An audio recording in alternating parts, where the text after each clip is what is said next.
Oke, yang kedua soal dinasti ini memang sekarang eskalasinya lebih tinggi ketika Gibran menjadi calon wakil presiden. Tapi kan dulu juga sudah dimulai tuh tahun 2020 ketika Kaisang dan Bobi Nasution dipaksakan untuk menjadi kepala daerah, dan kita tahu betul prosesnya itu ya abal-abal prosesnya. Gimana? Ya memang pada waktu itu banyak orang nutup mata lah, cuman wali kota biarin aja kita.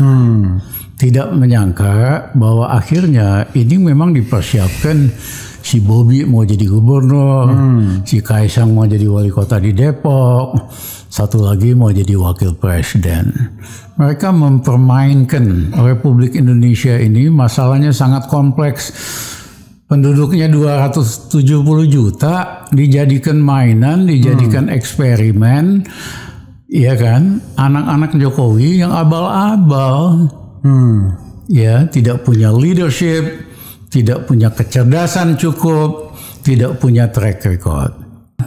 Jokowi, lu bikin kerajaan itu dadakan dengan menggunakan kekuasaan negara, aparat negara, madat amat lu sama kekuasaan, madat amat lu sama uang. Itu taipan-taipan pemasalah mencoba menyogok kamu lewat anak-anak kamu. Money laundering gitu. Masa kita mesti bukain ini semua? Mundur lebih baik daripada dipermalukan.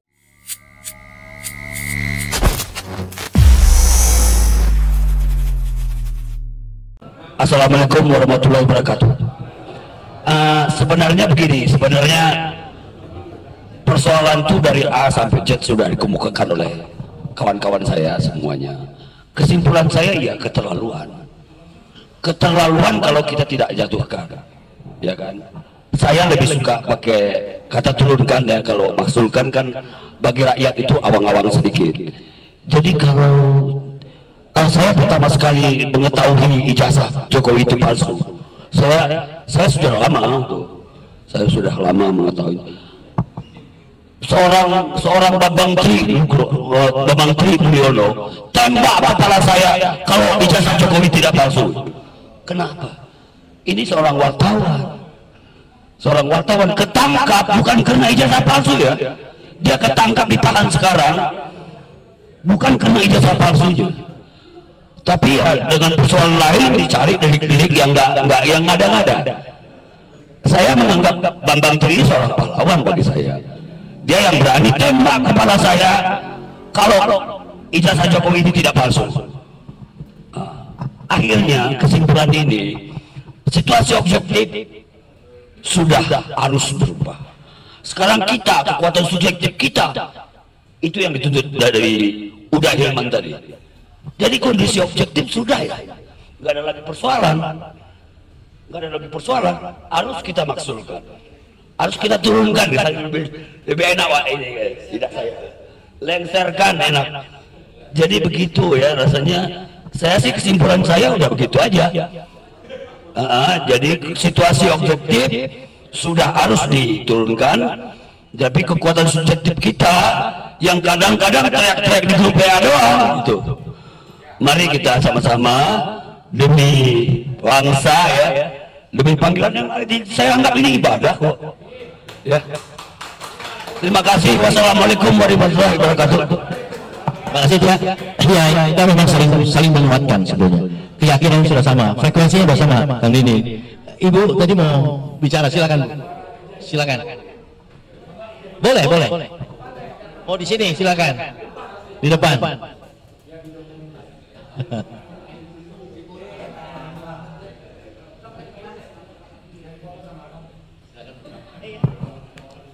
Assalamualaikum warahmatullahi wabarakatuh. Sekalian saya salam kenal buat semua. Saya Umi Kalsum dari Unpad, dan terima kasih sama Pak Meme sudah memasukkan saya di sini. Di sini saya cuma kenal beberapa orang saja, ya paling ada Pak Rizal yang saya kenal, sama-sama di Muhammadiyah ya Pak ya. Kemudian ada Mas Kelik ya, cuma beberapa. Di grupnya juga cuma ada beberapa. Nah kali ini saya mau nanya, saya berpikiran positif nih ya. memakzulkan Jokowi atau menurunkan Jokowi, saya anggap dan jadi, ya. Terus saya berpikir kayak gini, ini produk-produk hukum dan perundangan sudah terlalu banyak kan. Nah, itu bagaimana kita menyikapinya? Karena banyak sekali produk-produk yang sudah dihasilkan oleh rezim ini itu merugikan, termasuk hutang-hutang yang sudah berjibun sekarang. Nah, saya mohon penjelasan apakah dari Kang Edi atau Pak Mehmet boleh, atau Pak Rijal boleh untuk menjawab. Mungkin tadi udah ada penjelasan, saya belum sempat dengar. Kayak gimana kita menyikapinya? Terima kasih. Assalamualaikum warahmatullahi wabarakatuh. Terima kasih Ibu siapa? Ibu Umi ya Kalsum. Terima kasih. Ini saya kira Bapak bersabar sebentar. Saya kira kita terus dulu. Yang lain mau bicara. Nanti untuk media kita ada konferensi pers. Ya, ya. Silakan yang lain. Silakan Pak. Baik. Assalamualaikum warahmatullahi wabarakatuh. Terima kasih Bapak-bapak yang di depan semuanya. Ini salah satu bahwa kita memang kenapa kalau kita tidak bisa memakjulkan Jokowi. Kata orang bilang apa sih kekuatannya? Ternyata sekarang kuat gitu. Itu yang penyebabnya harus kita lihat. Yang kedua, kita harus punya network, ya. Network yang boleh dibilang kita tinggal 150, tapi 150 itu networknya gimana? Apakah berhubungan dengan buruh, berhubungan dengan mahasiswa, berhubungan dengan pesantren dan lain-lainnya?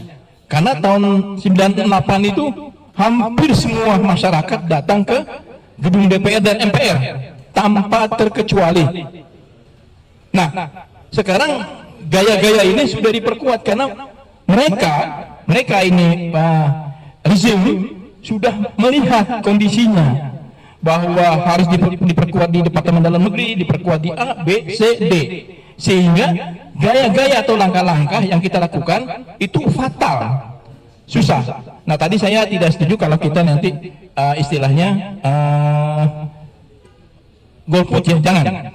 Karena memang kita perlu untuk tahun ke depan ini yaitu partai yang memang benar-benar berkuasa, yang bertanggung jawab terhadap rakyat untuk keadilan dan kesejahteraan.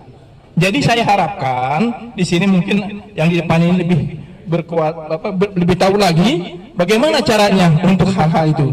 Tadi kata Ibu Umi itu bisa kita majulkan. Kenapa kita nggak majulkan? Jadi kita harus network yang harus diperkuat. Terima kasih. Wassalamualaikum warahmatullahi wabarakatuh. Waalaikumsalam. Iya. Oh iya, silakan. Di depan aja kan.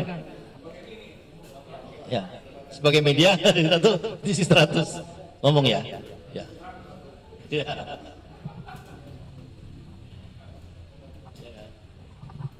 Terima kasih. Assalamualaikum warahmatullahi wabarakatuh. Saya angkatan 74 dari ITB. Jadi udah 69 tahun. Saya juga ikut mengamati lah, walau tidak salah ikut ke Senayan waktu itu. Enggak lah, saya ada di Bandung. Tapi saya malah setuju dengan Ibu tadi bilang. Kita nggak usah mikir yang lain-lain. Mikirin itulah MPR-nya ada enggak lah. DPR-nya bagaimana? Sudah, yang sekarang kita posisikan aja kita bahwa harus memaksulkan Pak Jokowi lewat satu-satunya dalam tinggal itu masyarakat itu aja diperkat.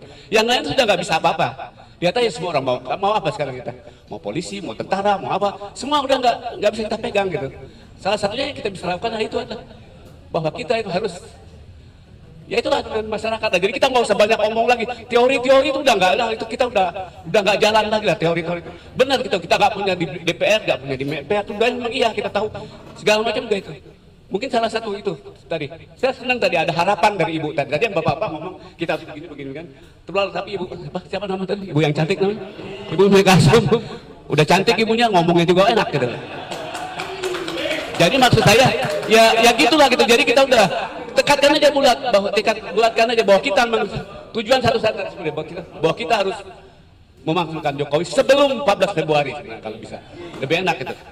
Ya mungkin itu aja, saya nggak bisa bicara yang lain-lain lagi. Terima kasih. Terima kasih Pak. Ya ini memang sejak petisi 100 itu bagian setelah melakukan kontemplasi sebelumnya. Jadi ini sudah memang sudah gerakan, tadi sudah dibilang gerakan. kita saling menguatkan aja terus dan memperlebar jaringan. Baik, ada yang lain nih mau ngomong? Ini Kang, silakan dari Jakarta.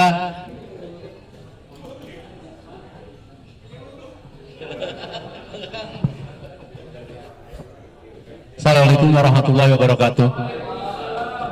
Saya memang niat sekali ya, berangkat subuh dari Jakarta karena saya ingin melihat kebangkitan di Bandung yang saya kira Petisi 100 pun juga lahir dari sini. Dan kita bersyukur apa yang sudah bergerak-gerak selama ini di Jakarta beberapa kali, kemarin sudah ke Jogja, sekarang di Bandung lagi, Surabaya minta juga untuk menyatakan yang seperti ini.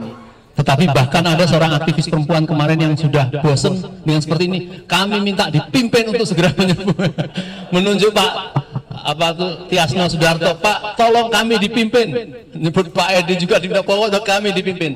Nah jadi memang kebaikan itu baru sempurna kalau kita melakukan pencegahan terhadap kemungkaran, bukan berbuat baik saja. Ya. Kalau kita pakai bahasa Quran tuh kuntum khairu umatin ukhrijat linnas. Kamu itu dilahirkan oleh Allah menjadi umat yang terbaik dengan dua syarat. Ta'muruna bil ma'ruf wa tanhauna 'anil munkar. Kalau berani melakukan kebaikan dan mencegah kemungkaran. Kalau kita hanya melakukan kebaikan sudah banyak, tidak lengkap dengan berani mencegah kemungkaran, ini adalah beresiko dan orang tidak suka. Nah itu baru sempurna. Masalahnya ini bukan masalah perebutan pemimpin. Ini negeri kita, kemarin Pak Rizal menyampaikan di Jogja, imam ini sudah batal.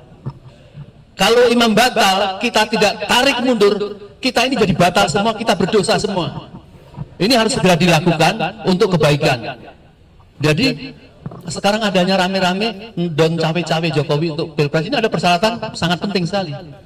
Tidak akan mungkin Pilpres ini akan dibiarkan begitu saja tanpa menyelesaikan kecurangan.